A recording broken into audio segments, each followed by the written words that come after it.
Welcome back, everybody, to another deep dive. So today, we're going to try to unpack why teenagers might decide to quit sports, Okay.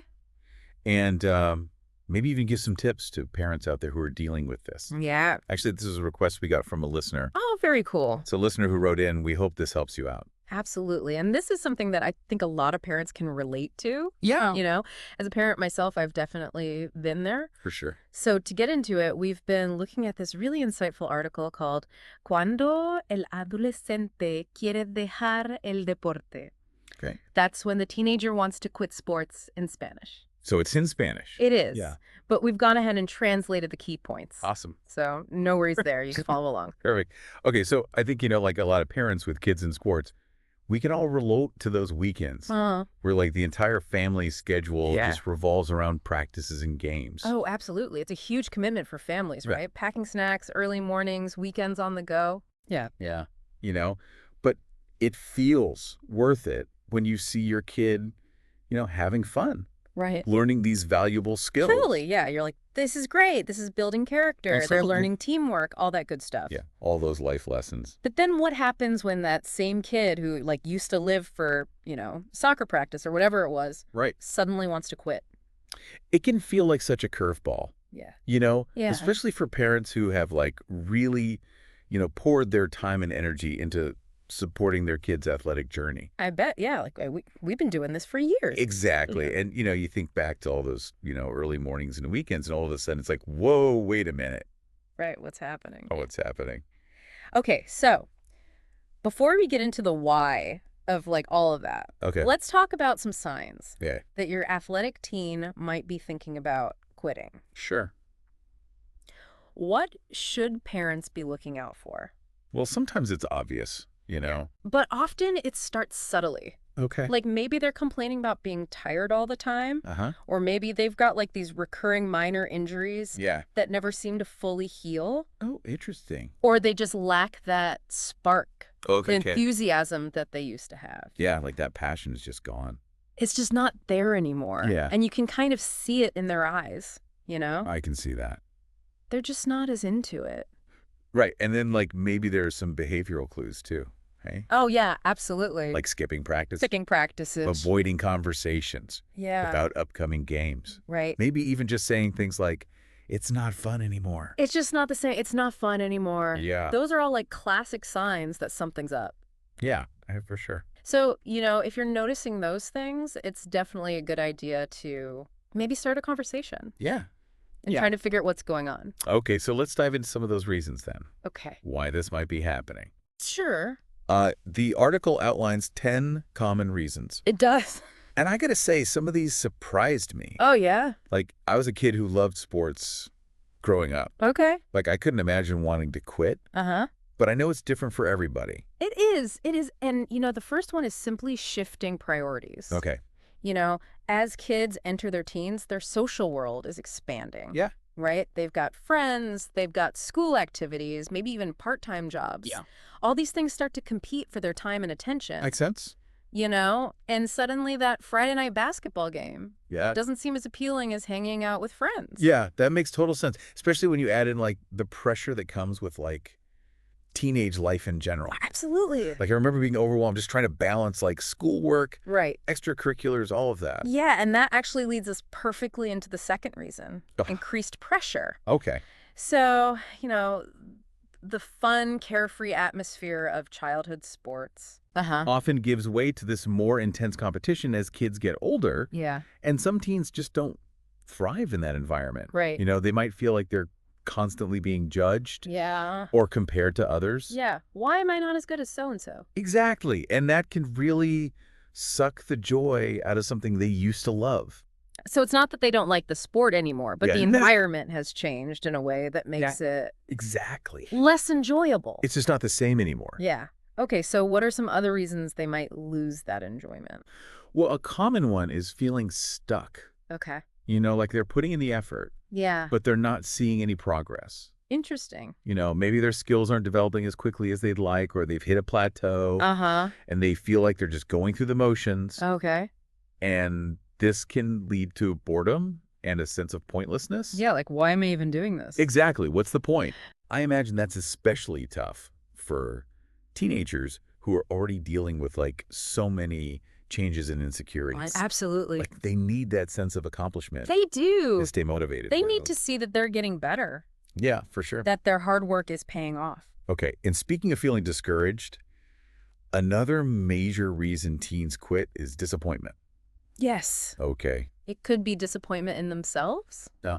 Maybe they didn't make the team they were hoping for or didn't perform as well as they expected. Yeah. Or it could be disappointment coming from parents or coaches Okay. who have unrealistic expectations. Oh, that's a good point.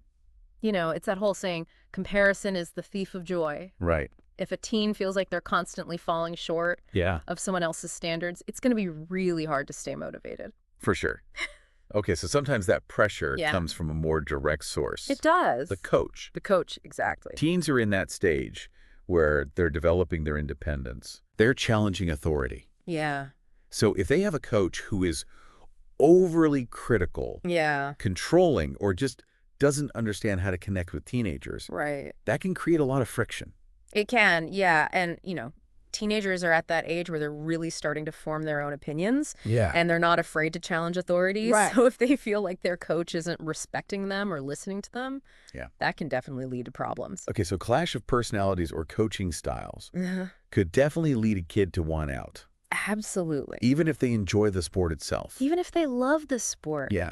It's just not worth it anymore. And then there's the flip side of that. Yes. Lack of recognition. Lack of recognition. We do.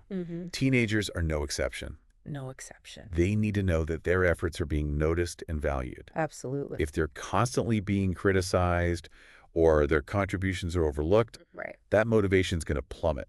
It's going to go way down. Yeah, it's like in any relationship, you need that positive reinforcement to stay engaged. Well, you need to feel like you're valued. Exactly. And appreciated. And then, of course, there's the academic pressure cooker that so many teens are facing. Yeah, especially as they get closer to college. Oh, my gosh. The pressure just ramps up. Yeah.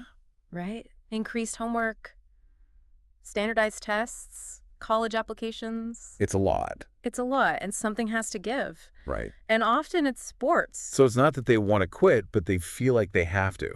Exactly. They're being pulled in so many different directions. They're trying to juggle so many things. Yeah. It's tough. Okay. And then there are the social factors, too. Oh, yeah. Teens are wired to connect. Yes. Right? And sometimes those connections lead them away from sports. We do. Maybe they started dating. Would rather spend time with their significant other than at practice. Yeah. Or maybe all their friends are quitting sports to focus on other things, and they feel like they should too. Everybody else is doing it, so I should too. Peer pressure, it's a powerful thing. It is, especially in those teenage years. Yeah, for sure. And then there's that good old teenage need for independence. Oh, yeah. Right? Sometimes quitting a sport, especially one they may have felt pressured into by their parents, it's a way for them to assert their autonomy. Absolutely. Make their own choices. It's a classic power struggle. Yeah. But it's also a natural part of growing up. Okay, so we've covered 8 reasons so far. We have. What are the last 2? Okay, so the 9th reason is the one we kind of alluded to earlier. Okay. Academic pressure. High school can be incredibly demanding. Oh, sure. Especially for students who are, you know, aiming for college. Right. As that workload increases, something often has to give. And for many teens, that's sports. Yeah, it makes sense. Imagine trying to juggle AP classes, SAT prep, extracurricular activities, and a demanding sports schedule. Exactly. It's no wonder some teens feel like they're drowning. You know, they're just overwhelmed. And the last reason. The 10th reason the article highlights is the pressure to specialize. Okay. In a single sport at a young age. Oh, that's interesting. And while focusing on one sport can have benefits, it can also lead to burnout, overuse injuries, and a sense of being trapped. Yeah. You know, teens might feel like they've lost the joy of simply playing and exploring different activities. Like they're missing out on that well-roundedness. Exactly. That comes from trying different things and figuring out what you truly enjoy. Precisely. And that can have long-term consequences, not just for their athletic development, but also for their overall well-being. Okay, so we've outlined these 10 common reasons. We have. Why teenagers might want to quit sports. Yeah. But What's a parent to do Right. when faced with this situation? It's a tough one. Especially when it feels like they're giving up on something that you've all invested so much in. I know, and you've put in all this time and effort and money. Yeah. It's hard to see them walk away. Yeah, for sure. It's got to be tough as a parent, right? Like you see your kid walk away from something that they used to love. It is. Like especially when you've been their biggest cheerleader. It is. It's natural to feel a mix of emotions, disappointment. Yeah. Maybe even a little resentment. Yeah. But here's the thing. Okay. This is not the time for lectures or guilt trips. Right. So no listing all the sacrifices you've made. Right, exactly. Or how much their equipment cost. No guilt trips. Okay. Resist the urge to make it about your feelings. Okay. Instead, try to shift the focus to understanding their perspective. Okay, so how can parents do that? Well, where do you even start when your teen is just like shutting down and refusing to talk about it? Yeah, it starts with creating a safe space for open and honest communication. Okay. Let your teen know that you're there to listen without judgment. And that you really want to understand what's driving their decision. But what if they just shut down completely? Like, I can imagine some teens are going to be really resistant to having these kinds of conversations with their parents. Of course, not every teenager is going to be eager to spill their guts. Right. But that's where patience and persistence come in. Okay. Maybe start by acknowledging their feelings. Okay. Something like, hey, I've noticed you haven't been enjoying soccer as much lately. Is there something going on you want to talk about? Okay, so just opening the door. Yeah, just open the door. Letting them know you're there when they're ready. Exactly. And remember, sometimes it's not a single issue. Okay. It's a combination of factors that lead to a teen wanting to quit. So really listening and trying to understand their unique perspective is key. Okay, so once you understand the why, what comes next? Well, the article also talked about alternatives, right? It did. If your teen is determined to quit their current sport, it doesn't mean the end of physical activity altogether. This can actually be a great opportunity to explore other activities that might be a better fit for their evolving interests and time constraints. So instead of pushing them back into soccer, maybe it's time to think outside the box. Exactly. Maybe they'd be interested in rock climbing, martial arts, dance, skateboarding, hiking. Those are great suggestions. There are so many options beyond traditional team sports. Yeah, and it's not just about finding something new and exciting. Right. But it's also about keeping teens active and engaged in healthy pursuits. Absolutely. The goal isn't necessarily to create a star athlete. Right. But to foster a lifelong love of movement and physical activity. And who knows? Maybe trying something new will rekindle their passion for sports. It's possible. In a different way. Yeah, you never know. The article also made a point of saying that parents should avoid using sports as a reward or a punishment.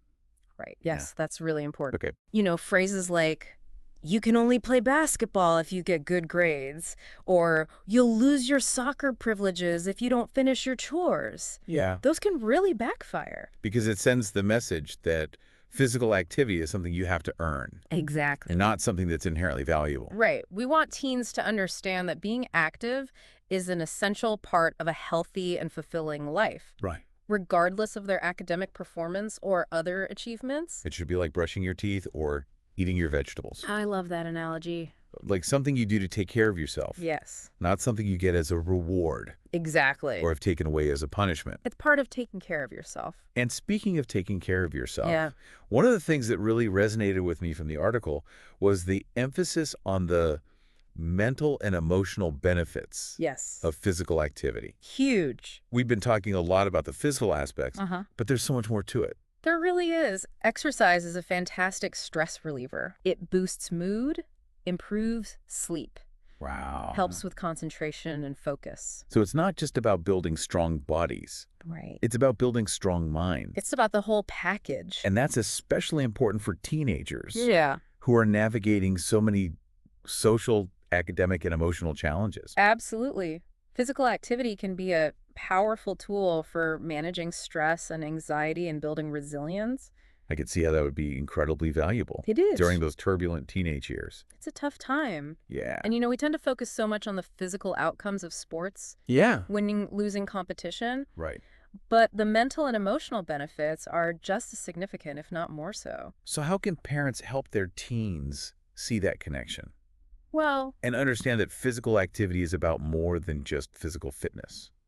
It starts with modeling that mindset ourselves. Okay. If we're constantly talking about exercise as a chore or a means to an end, like losing weight or looking good, Right. that's the message our kids are going to internalize. So it's about walking the walk, not just talking the talk. Exactly. Let your kids see you enjoying physical activity, Yeah. whether it's going for a bike ride, taking a yoga class, or simply going for a walk in nature. Okay. And talk about how exercise makes you feel, not just how it makes you look. That's a good point. Yeah, it's about shifting the focus from external validation Right. to internal well-being. Right. And if your teen is struggling with their mental health, encourage them to explore how physical activity can help. Absolutely. Maybe suggest trying a yoga class, going for a run together, even just taking a walk outside to clear their head. Fresh air can do wonders. It's about finding ways to make movement a positive and empowering part of their life. Yes. Not something they dread or feel pressure to do. Exactly. And remember, every teen is different. Right. What works for one might not work for another. For sure. So it's about being flexible, being supportive, and being open to exploring different options. So we've talked about the importance of communication. We have. Finding alternatives, shifting our mindset about physical activity. Yes. But this conversation about teenagers and sports raises a bigger question, doesn't it? It does. You're right. What can we as parents and as a society do to make sports more appealing and accessible to teenagers? Yeah. So they stay engaged in healthy activities. It feels like we're losing so many kids to screens and sedentary lifestyles. It's a valid concern. Yeah. And I think part of the solution lies in recognizing that the traditional model of organized sports doesn't work for everyone. Especially not in today's world where kids are facing so many competing demands on their time and attention. Exactly. So we need to be more creative and flexible in our approach. Okay. Maybe that means offering shorter seasons, more diverse sport choices, Yeah. or incorporating elements of fun and creativity into training sessions. Those are great ideas. Yeah, it's about making sports less about pressure and performance and more about enjoyment and personal growth. And it's also about ensuring that sports are accessible to all teens. Yes. Regardless of their socioeconomic background or physical abilities. Absolutely. We need to break down financial barriers, provide adaptive programs, and create welcoming environments where everyone feels like they belong. We need to move away from this idea of sports as an elite activity reserved for the talented few. Yes. And create a culture where everyone feels empowered to participate and experience the joy of movement. I love that. It's about making physical activity a fundamental human right. Exactly. Not a privilege. Not a privilege, or right. And I think that shift in mindset is essential.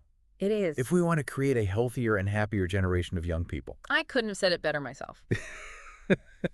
Okay, so we've covered a lot of ground here. We have. We've talked about the reasons why teens might want to quit sports. The importance of communication and finding alternatives. Yes. And the bigger societal shifts that need to happen to make sports more inclusive and appealing. Big picture stuff.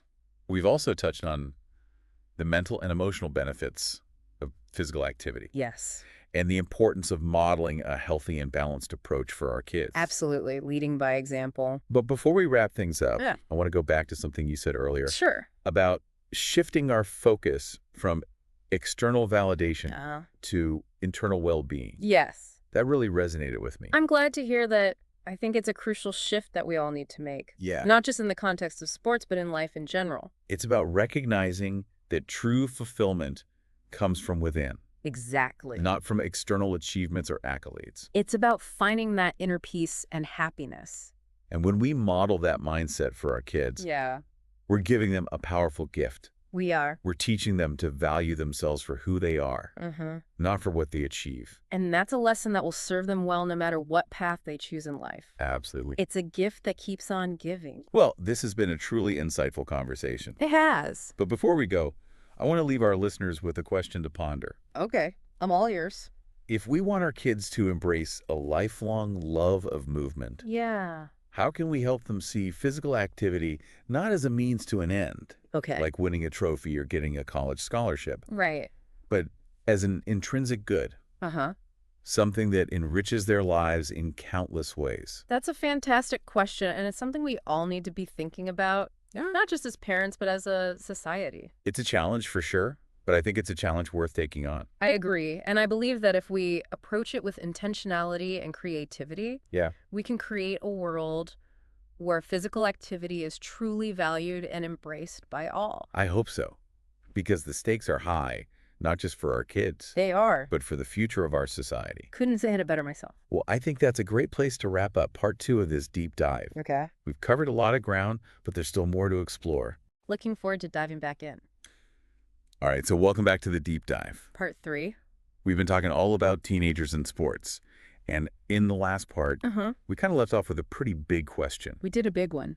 How can we help our kids see physical activity as something that they want to do? Yeah. Not something that they have to do. Right, like how do we instill that intrinsic motivation? Exactly. And it's a question that kind of goes beyond just sports, right? Absolutely. It's about how we as a society value and prioritize movement in our daily lives. Right, it's about creating a culture where movement is celebrated and enjoyed. And how can we shift that focus from like external rewards to the internal benefits of just feeling good both physically and mentally? It's about feeling good from the inside out. Totally. And the article that we've been discussing, Cuando el adolescente quiere dejar el deporte, really emphasizes this idea of physical activity as like a lifelong journey. Right. It's not just about being a kid athlete. It's about carrying that love of movement with you throughout your life. It's not a phase that ends when you graduate high school. Exactly. Which I think is a really important point to highlight. Yes. Because so often we frame physical activity in terms of specific goals, right? Like losing weight, getting in shape for summer training, for a marathon. Yeah, all those external motivators. Yeah, and while those goals can be motivating in the short term, they don't necessarily lead to that sustainable, lifelong love of movement. Exactly. It's like the difference between going on a diet and adopting a healthy lifestyle. Ooh, I like that. One is temporary and often restrictive. Right. The other is about making sustainable changes that become part of who you are. It applies perfectly to physical activity. It does. It's not about checking off a box or reaching a certain milestone. Right. It's about integrating movement into your daily life in a way that feels good and sustainable. It's about finding what works for you and making it a part of your routine. So what does that look like in practice? How can we help teenagers and ourselves shift our mindset about physical activity? Well, I think it starts with recognizing that movement can take many forms. Okay. It doesn't have to be about sweating it out at the gym or competing in organized sports. Right. It can be as simple as taking the stairs instead of the elevator walking, or biking to school, dancing in your living room, playing tag with your kids. It's about finding ways to make movement like a natural and enjoyable part of your everyday life. Exactly. And it's about celebrating all forms of movement. Okay. Not just the ones that are traditionally associated with fitness or athleticism. So if your teen loves to dance, encourage that. Absolutely. If they're passionate about hiking, support that. Yes. It's not about fitting into a specific mold. Right. It's about finding what brings them joy and helps them feel good in their bodies. And I think it's also important to emphasize like the social and emotional benefit of physical activity. It's huge. We've talked about the stress reducing and mood boosting effects, but there's also like the sense of community and connection that can come from being active with others. Absolutely. Whether it's joining a dance class, going for a run with a friend, playing a pickup game of basketball. Physical activity can be a powerful way to connect with others and build relationships. And those connections can be especially important for teenagers. Yes. Who are often navigating those complex social dynamics and feeling pressure to fit in. It's a tough time to be a teenager. It is. So having those positive social connections can make a world of difference. It's not just about the physical benefits. Right. It's about that holistic well-being. Yes. That comes from moving our bodies, connecting with others, and just feeling good in our own skin. That's what it's all about. I think you summed it up perfectly.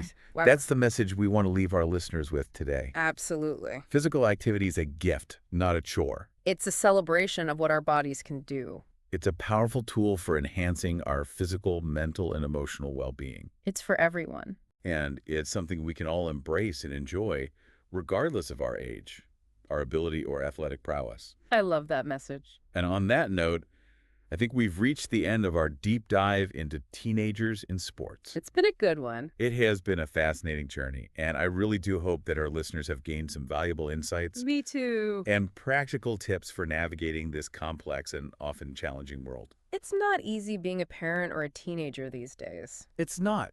But we're all in this together. We are. So if you're a parent struggling with this issue, remember that you're not alone. You got this. And if you're a teenager feeling that pressure to quit or to continue a sport, know that your feelings are valid. They are. And that there are resources out there to support you. Absolutely. Don't be afraid to reach out for help. Most importantly, keep those lines of communication open.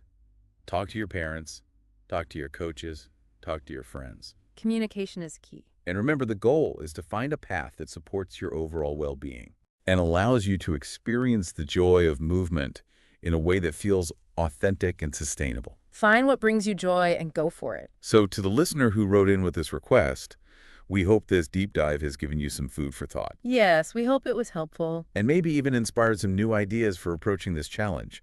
And to all our listeners, thank you so much for joining us on this journey.